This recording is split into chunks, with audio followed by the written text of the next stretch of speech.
Hello everyone, स्वागत है आप सभी का हमारे YouTube channel learn English with CG boy में। तो पिछले वीडियो में हमने देखा कि एडजेक्टिव क्या होता है और कितने प्रकार का होता है। तो इस वीडियो में अपन जानेंगे वर्ब के बारे में। तो वर्ब का मतलब होता है क्रिया, कि वर्ब कितने प्रकार का होता है और उसका क्या काम होता है, तो इसमें जानने का प्रयास करते हैं। A verb is a word that expresses action, feeling और एग्जिस्टेंस, है ना। तो जो एक्शन और फीलिंग को दर्शाए, एग्जिस्टेंस को दर्शाए, वही क्या है, वर्ब कहलाता है।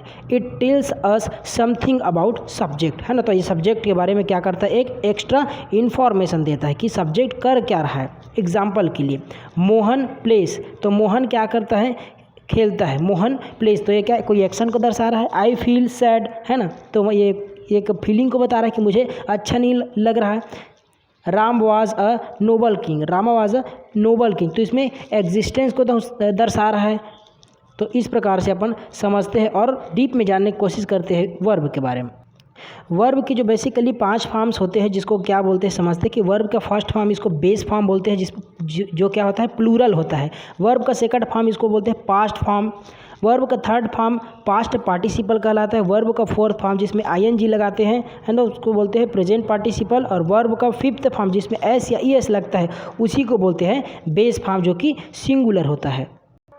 अब जानते हैं कि वर्ब कितने प्रकार का होता है। तो वर्ब बेसिकली 2 ही प्रकार का होता है, जिसको एक को अपन बोलते हैं हेल्पिंग वर्ब या उसी को एक्सिलरी वर्ब बोलते हैं, और दूसरा होता है मेन वर्ब, जिसको लेक्सिकल वर्ब भी बोलते हैं। तो पहला देखते हैं हेल्पिंग वर्ब में क्या आता है।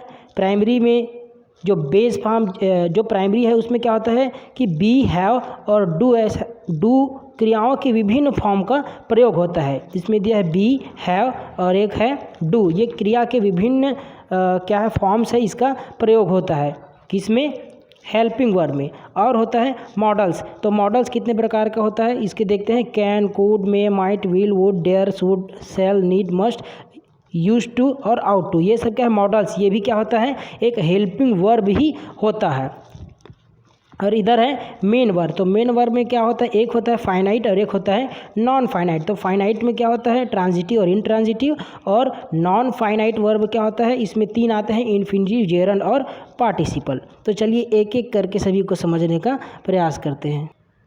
तो चलिए बी, हैव और डू को समझ लेते हैं कि इसके फॉर्म क्या क्या हो सकते हैं, है ना। तो बी के प्रेजेंट में क्या हो सकता है, इज, एम, आर, है ना। पास्ट में सेकंड फॉर्म में वाज, वर, थर्ड में बीन, फोर्थ में बीइंग और फिफ्थ में इज। तो ये उसके फॉर्म हो गए। हैव का हैव, हैड, हैविंग और होता है आखिरी में हैज़। डू का बनता है डू, डिड, डन, डूइंग और डस। तो ये हो गए इनके 5 रूप। तो पहला देखते हैं बी में क्या आता है, इज, एम, आर, वाज, वर, जो भी है ना। तो बी का देखते हैं आई एम अ डॉक्टर। तो I am a doctor, doctor एक क्या है, ऑब्जेक्ट है, और एम क्या बता रहा है कि मैं हूँ, आई एम। तो यहाँ पर जो एम है वो क्या हुआ है, एक हेल्पिंग वर्ब है।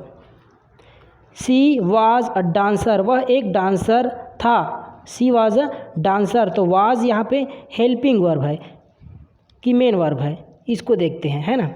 तो दिखने में क्या दिख रहा है, हेल्पिंग वर्ब ही दिख रहा है। अभी तक इसको अपन हेल्पिंग वर्ब ही समझते हैं। सी हैज़ अ ब्यूटीफुल कार, उसके पास क्या है, एक ब्यूटीफुल कार है। सी इज़ अ गुड बॉय, और अंत में है they have an adventurous life, उसके पास क्या है, एक एडवेंचरस लाइफ। तो देखिए इनमें सब में दिख रहा है ये हेल्पिंग वर्ब की तरह, लेकिन ये हेल्पिंग वर्ब नहीं है, ये सभी क्या है, मेन वर्ब है। तो मेन वर्ब कैसे हुआ कि आई एम अ डॉक्टर। तो जब कोई और वर्ब ना हो तो ये जो हेल्पिंग वर्ब जैसा दिख रहा है, यही मेन वर्ब होता है। यहाँ पे डॉक्टर होना कोई वर्ब नहीं है ना, उसकी स्थिति को दिखा रहा है, स्टेट ऑफ बीइंग को दिखा रहा है कि वो क्या है, एक डॉक्टर है। तो यहाँ पर एम जो है एक वर्ब की तरह आ रहा है। सी वॉज अ डांसर, वह एक डांसर है। तो डांसर कोई वर्ब नहीं है, इसलिए ये क्या है, वाज, या वाज जो दिया है वो यही मेन वर्ब है। सी हैज़ अ ब्यूटीफुल कार, उसके पास एक बहुत सुंदर कार है। तो हैज़ होना यहाँ पे मेन वर्ब है, ना कि हेल्पिंग वर्ब। और इन दोनों में भी हेल्पिंग वर्ब ना होकर ये मेन वर्ब का काम कर रहा है। जब हेल्पिंग वर्ब मेन वर्ब के रूप में यूज़ हो तो उसको अपन क्या बोलते हैं, लिंकिंग वर्ब बोलते हैं। अब देखते हैं हेल्पिंग वर्ब के रूप में, जैसे Ram is going to market, तो Ram is going to market, going यहाँ पे वर्ब है, तब यहाँ पे ये हेल्पिंग वर्ब कहलाएगा, है ना। तो Ram is going to market, Ram बाजार जा रहा है। I am singing a song, मैं एक गाना गा रहा हूँ। प्लीज़ बी क्वाइट, कृपया शांत रहिए। तो इस तरह से अपन समझ सकते हैं। दूसरा देखते हैं हैव के बारे में। हैव, हैज़ और हैड इसके 3 होते हैं। तो हैव और इसके देखते हैं पहले हैव, जैसे she has gone, they have eaten lunch, they have eaten lunch. तो इसमें जो ईटन जो दिख रहा है, ईटन, तो ये क्या है, एक्शन है, एक वर्ब है, लेकिन ये यहाँ पे हेल्पिंग वर्ब के रूप में आया है। लेकिन यहाँ पर भी ये हेल्पिंग वर्ब जो है मेन वर्ब की तरह काम करता है। कैसे, तो ये जब मेन वर्ब की तरह काम करता है तो ये पोजीशन यानी कि अधिकार दिखाता है, या तो कोई संबंध बताता है, रिलेशन बताता है, या तो ईट, ड्रिंक या समय व्यतीत करने का सेंस देता है। उदाहरण के लिए देखते हैं, आई हैव अ कार, तो हैव जो यहाँ पर क्या है, हेल्पिंग वर्ब नहीं है, मेन वर्ब है, क्योंकि वो क्या कर रहा है, आई हैव अ कार, एक सेंस दे रहा है कि मेरे पास एक कार है, संबंध बताता है ना। तो आई हैव अ पेन, मेरे पास एक पेन है, तो यहाँ पर भी कोई वो क्या बता रहा है, संबंध बता रहा है या अधिकार बता रहा है। आगे है सी हैज़ अ बुक, तो यहाँ पर क्या बता रहा है, उसके पास एक बुक है, तो यहाँ पर क्या बता रहा है, टोटल पोजीशन को बता रहा है, संबंध को बता रहा है कि मेरे पास कुछ है। तो इस स्थिति में इसको मेन वर्ब हम मानते हैं। अगला देखते हैं, सी हैज़ अ ग्रेट फैमिली, उसका जो फैमिली है वो बहुत ग्रेट है, तो ये रिलेशन बता रहा है। अगला देखते हैं, we had a great time last night, तो अंतिम रात को हम क्या था, हमारे लिए एक ग्रेट टाइम था, एक ग्रेट मूवमेंट था। तो इसमें मैं बताया कि ड्रिंक या ईट या समय व्यतीत करना, तो जब ये सब का सेंस दे तो वो हैव जो होता है मेन वर्ब के रूप में काम कर रहा है। तो यहाँ पे रिलेशन बता रहा है, तो ये क्या हुआ, मेन वर्ब हुआ। यहाँ पे जो हैज़ है वो मेन वर्ब हुआ। आगे आई हैड लंच है ना, तो आई हैड लंच, मैं खाना खा चुका हूँ, ऐसा इसमें सेंस बता रहा है। तो ईट या खाने का सेंस बता रहा है, तो यहाँ पर ये हुआ हेल्पिंग वर्ब ना होकर मेन वर्ब। अब देखते हैं हेल्पिंग वर्ब के रूप में, जैसे आई हैव ईटन फूड, तो ईटन एक वर्ब है और यहाँ पर जो हैव दिया है वो क्या है, हेल्पिंग वर्ब के रूप में हुआ है। इसमें देखते हैं we have purchased a car, है ना, तो हम क्या एक कार खरीद चुके हैं, तो खरीदना एक वर्ब हो गया जो पूरा हो चुका है। तो यहाँ पर जो हैव है वो हेल्पिंग वर्ब है। जैसे I had already gone there, मैं पहले से वहाँ जा चुका हूँ, तो यहाँ पर हैड जो है क्या है, हेल्पिंग वर्ब है। मेन वर्ब क्या है, गॉन, जाना, वहाँ जा चुका है, वो ये मेन वर्ब हुआ। आई हैव हैड लंच, तो यहाँ पर देखिए हैव और हैड दो ढने हेल्पिंग वर्ब आ गया, है ना। तो जब दो हेल्पिंग वर्ब एक साथ आए तो पहला वाला हेल्पिंग वर्ब होगा और दूसरा वाला मेन वर्ब होगा, ये नियम है। तो इसको और कैसे लिख सकते थे, जैसे सी हैज़ ईटन लंच, तो खाने का सेंस दे रहा है इसमें भी, है ना। तो जो पहला वाला है वो हेल्पिंग वर्ब है और ये दूसरा जो है मेन वर्ब है, तो इसी को बोलते हैं मेन वर्ब और हेल्पिंग वर्ब में अंतर समझना। तो उम्मीद करता हूँ आपको समझ आ रहा होगा। अगला है डू का फॉर्म, है ना, तो इसके होते हैं 3 रूप, डू, डस या डिड। डिड पास्ट में लगता है और डू या डस जो है प्रेजेंट में लगता है। पहला एग्जाम्पल देखते हैं, सी डज नॉट नो मी, वह मुझको नहीं जानता, मतलब क्या वह मुझको नहीं जानता। यहाँ पे जो डज दिया है वो क्या हो गया, हेल्पिंग वर्ब हो गया, क्योंकि मेन वर्ब क्या हो गया, जानना। यहाँ पे दिया है she does not kill the snake, तो यहाँ पे भी क्या हो गया, डज जो दिया है वो हेल्पिंग वर्ब के रूप में काम कर रहा है। She did not waste her time, वह अपना समय नहीं गंवाई, है ना। तो यहाँ पे जो डिड दिया है वो एक हेल्पिंग वर्ब के रूप में काम कर रहा है और मेन वर्ब क्या हुआ, वेस्ट, समय बर्बाद करना। I did not abuse him, मैंने उसको गाली नहीं दिया। तो यहाँ पे जो डिड है वो क्या कर रहा है, हेल्पिंग वर्ब के लिए काम कर रहा है, और जो नो है वो जानना, वो क्या है, मेन वर्ब हो गया।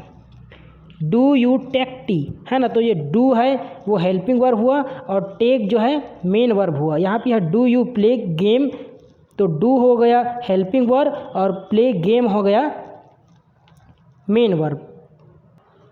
अब आता है मॉडल्स की बारी। तो मॉडल्स को अगर मैं डिफ़ाइन करूँगा तो वीडियो बहुत ज़्यादा लंबा हो जाएगा, तो वीडियो में अगले वीडियो में देखेंगे मॉडल्स को। अब आगे अपन देखते हैं मेन वर्ब। कोई भी वर्ब के 5 फॉर्म होते हैं ना, जैसे फर्स्ट, सेकंड, थर्ड, फोर्थ और फिफ्थ। तो इसमें अपन क्या ले सकते हैं कि वर्ब कोई भी ले, जैसे सिंग, सिंग, सैंग, संग, सिंगिंग, संग, ऐसा टाइप से ले सकते हैं इसको। स्पीक, स्पोक, स्पोकन, स्पोकिंग और स्पोक्स। तो इसको आप देख लीजिए, स्क्रीनशॉट मार लीजिए, और फिर अपन आगे बढ़ते हैं मेन वर्ब। तो मेन वर्ब क्या होता है, मेन वर्ब होता है फाइनाइट और नॉन फाइनाइट। तो इसमें देखते हैं फाइनाइट, ये क्रियाएं, वे क्रियाएं जो वाक्य के कर्ता तथा वाक्य के काल पर निर्भर करती है, फाइनाइट वर्ब कहलाती है। अर्थात ये क्रियाएं वाक्य के कर्ता और काल के अनुसार बदल जाती है। जैसे एग्जांपल के लिए देखते हैं, ही गोज़ टू स्कूल, वह स्कूल जाता है। He is going to school, अब यहाँ पे गोज़ था, लेकिन यहाँ पर क्या हो गया, गोइंग हो गया। अब आगे देखते हैं, ही वेंट टू स्कूल, वह स्कूल गया। तो जैसे जैसे टेंस बदल रहा है, ये जो वर्ब है ये भी बदलता जा रहा है। यहाँ पे गोज़ था, यहाँ पे गोइंग हो गया, यहाँ पे वेंट हो गया। और यहाँ पर देखिए he have gone to school, वह स्कूल जा चुका है, तो यहाँ पे गॉन हो गया। तो जो टेंस के काल के अनुसार बदल जाता है वही क्या है, फाइनाइट वर्ब है। फाइनाइट वर्ब को 2 प्रकार से बांट सकते हैं, जिसको बोल सकते हैं ट्रांजिटिव वर्ब और इनट्रांजिटिव। तो ट्रांजिटिव क्या होता है, सकारात्मक क्रिया, है ना। तो a transitive verb is a verb that requires an object to receive the action. कोई एक्शन को होने के लिए क्या एक ऑब्जेक्ट की ज़रूरत पड़ती है ना। तो एग्जांपल से समझते हैं, राम गिव मी अ पेन, राम ने मुझको एक पेन दिया। तो ट्रांजिटिव वर्ब में एक डायरेक्ट ऑब्जेक्ट होना अनिवार्य रहता है ना। जैसे Mohan give me a book, Mohan give me a book, तो उसने मुझको, मोहन ने मेरे को क्या दिया, एक बुक दिया। तो ये बुक का प्रभाव किस पर पड़ेगा, डायरेक्ट रूप से मी को ही देगा ना। Shyam broke the glass, Shyam ने क्या किया, ग्लास को तोड़ दिया। तो इसको बोलते हैं ट्रांजिटिव वर्ब। अगला है इनट्रांजिटिव या अकर्मक। The verb used without an object it is called an intransitive verb, है ना। जिसमें क्या नहीं होता, वर्ब नहीं होता, उसमें एक डायरेक्ट ऑब्जेक्ट नहीं होता, उसको बोलते हैं इनट्रांजिटिव। उसमें ऑब्जेक्ट होता था, जैसे देखिए ग्लास व्लास, है ना। तो इसमें ऑब्जेक्ट नहीं होगा। जैसे ही इज़ लाफिंग, वह हंस रहा है, और अपने आप में एक पूर्ण वाक्य है। प्लीज़ सीट, कृपया बैठो। ही गोज़ टू स्कूल, तो यहाँ पे जो स्कूल है ऑब्जेक्ट नहीं है, एक कॉम्प्लीमेंट के रूप में लिया गया है इसको। आगे है द ग्लास ब्रोक, ग्लास तोड़ा गया, तो ग्लास एक सब्जेक्ट के रूप में है, ऑब्जेक्ट नहीं है। आई ईट, मैंने खाया। सी रीड, वह पढ़ता है। आई ईट, मैं खाता हूँ। सी ईट, वह रीड है, वो पढ़ती है। तो इसके दूसरे रूप के और चलते हैं। एक तो है फाइनाइट और दूसरा है नॉन फाइनाइट। तो नॉन फाइनाइट क्या है, जिस पर सब्जेक्ट और टेंस का कोई प्रभाव ना पड़े, नॉन फाइनाइट कहलाता है। जैसे I want to play cricket, है ना, मैं क्रिकेट खेलना चाहता हूँ। He want to play cricket, वह वांट्स टू प्ले क्रिकेट, वह क्रिकेट खेलता है। He wanted to play cricket, है ना। तो जिसमें सब्जेक्ट और टेंस का कोई प्रभाव ना पड़े वही क्या है, नॉन फाइनाइट है। देखिए यहाँ पे टू प्ले दिया है ना, तो यहाँ पे भी टू प्ले दिया है, यहाँ पे भी टू प्ले, लेकिन ये टेंस बदल रहा है। I want to play cricket, he wants to play cricket, और he wanted to play cricket, लेकिन इसमें जो वर्ब है उस पर कोई भी प्रभाव नहीं पड़ा। तो इसी को बोलते हैं नॉन फाइनाइट वर्ब।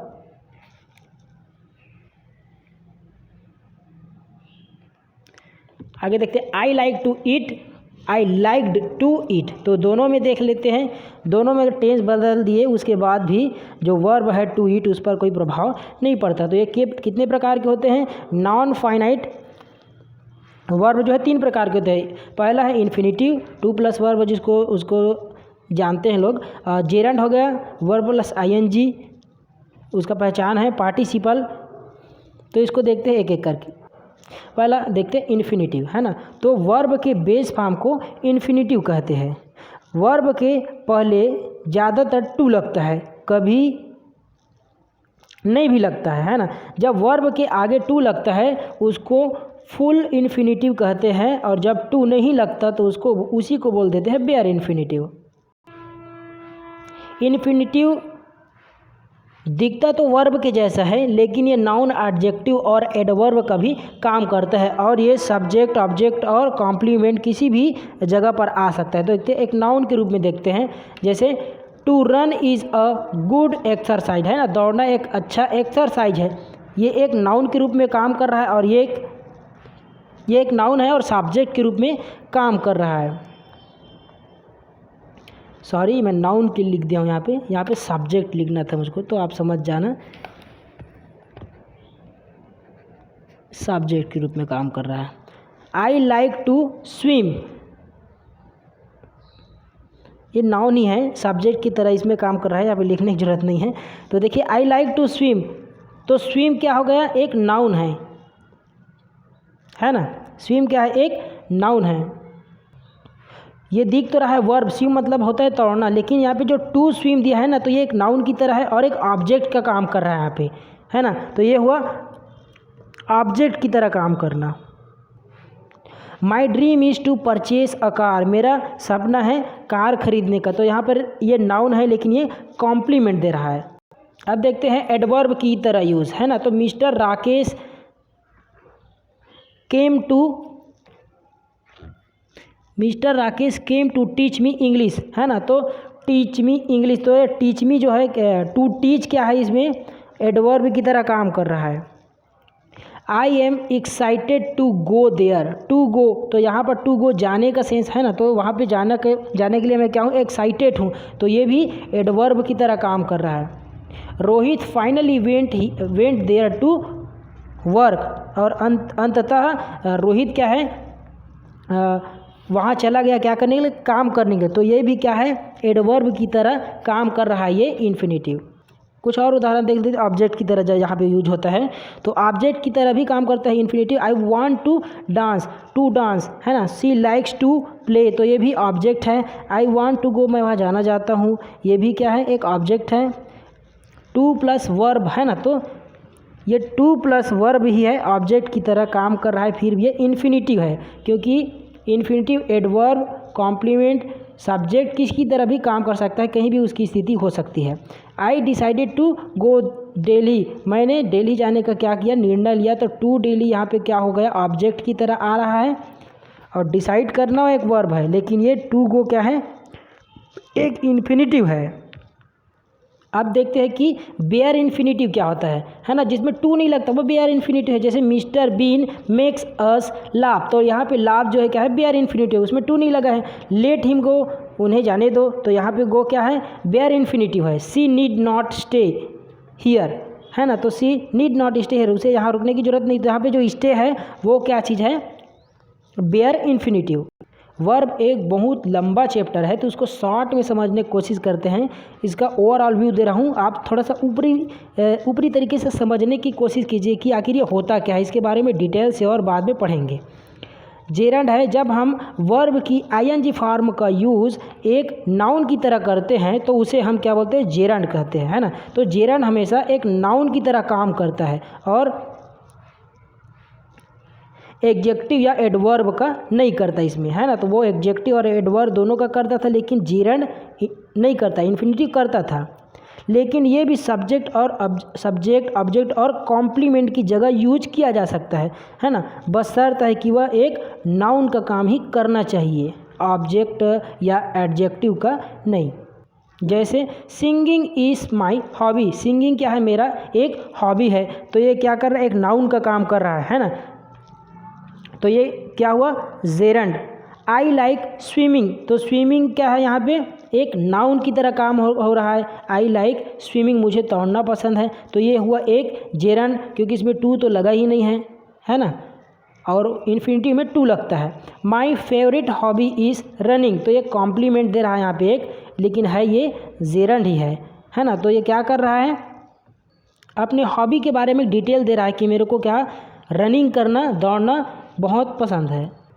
फिर आता है पार्टिसिपल, है ना, जब हम वर्ब की आईएनजी फॉर्म या फिर वर्ब की थर्ड फॉर्म का प्रयोग क्रमशः टेंस बनाने के लिए या परफेक्ट टेंस बनाते हैं, परफेक्ट टेंस बनाने के लिए करते हैं, या फिर इनका प्रयोग एडजेक्टिव की तरह करते हैं, तब हम इसको पार्टिसिपल कहते हैं। और जब हम वर्ब प्लस आईएनजी का प्रयोग कंटिन्यूअस टेंस बनाने के लिए करते हैं, है ना, कंटिन्यूअस बनाने के लिए एक एडजेक्टिव के रूप में यूज़ करते हैं, तब प्रेजेंट पार्टिसिपल कहलाता है।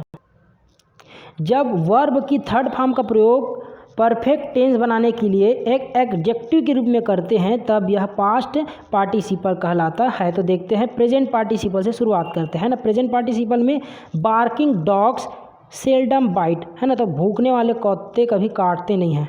तो बार्किंग क्या है, एक एडजेक्टिव है और ये प्रेजेंट पार्टिसिपल है, जो क्या कर रहा है, एक एडजेक्टिव के रूप में हुआ है और नाउन यानी डॉग के बारे में एक एक्स्ट्रा विशेषता बता रहा है। बार्किंग डॉग्स, है ना, तो जो कुत्ते काटते हैं वो कभी चाबते नहीं हैं कहने का मतलब, है ना, मतलब काटते नहीं। जो कुत्ते भौंकते हैं, बार्किंग मतलब होता है भौंकना, सेल्डम बाइट मतलब कभी नहीं काटते। तो ये एक एडजेक्टिव के रूप में यहाँ पे यूज हुआ, इसको बोलते हैं present participle. He jumped from a running train, वो चलती हुए ट्रेन से कूद गया। तो यहाँ पे जो रनिंग है वो एक एडजेक्टिव के रूप में है और ट्रेन जो है एक नाउन के रूप में है ना, तो एडजेक्टिव है, तो इसलिए क्या हो गया, प्रेजेंट पार्टिसिपल। उसके बाद आता है पास्ट पार्टिसिपल। क्या है, Lata has gone to school, Lata school जा चुकी है, तो ये एक पास्ट पार्टिसिपल है, क्योंकि ये कार्य की पूर्णता को दिखा रहा है, और गॉन क्या है, एडजेक्टिव के रूप में यूज हुआ है। I had finished my work, मैं अपना कार्य पूरा कर चुका था, है ना, तो यहाँ पे क्या हुआ, पास्ट की बात हुआ। I had finished my work, तो ये क्या है, पास्ट पार्टिसिपल बोलते हैं इसको। फिर आखिरी है परफेक्ट पार्टिसिपल, जब एक ही सब्जेक्ट एक काम पूरा करके, है ना, तो एक काम पूरा करने के तुरंत बाद कोई दूसरा काम करने लगता है ना, और वो काम पूरा कर लेता है, तो यही क्या होता है, इसी काम को वर्ब कंप्लीटेड एक्शन को इंडिकेट करता है, उसे हम परफेक्ट पार्टिसिपल के रूप में व्यक्त करते हैं। मतलब एक काम करने के बाद कोई दूसरा काम करता है, जो पहला काम जो करता है वो पूरा हो जाता है, तब कोई दूसरा काम करता है ना। तो देखते हैं, having completed my home work I went to school, having completed my home work, है ना, तो अपने होम वर्क को कंप्लीटेड दिया है ना, हैव प्लस वर्ब का थर्ड फॉर्म, तो पूरा करके मैं क्या हुआ, आई वेंट टू स्कूल, मैं स्कूल गया।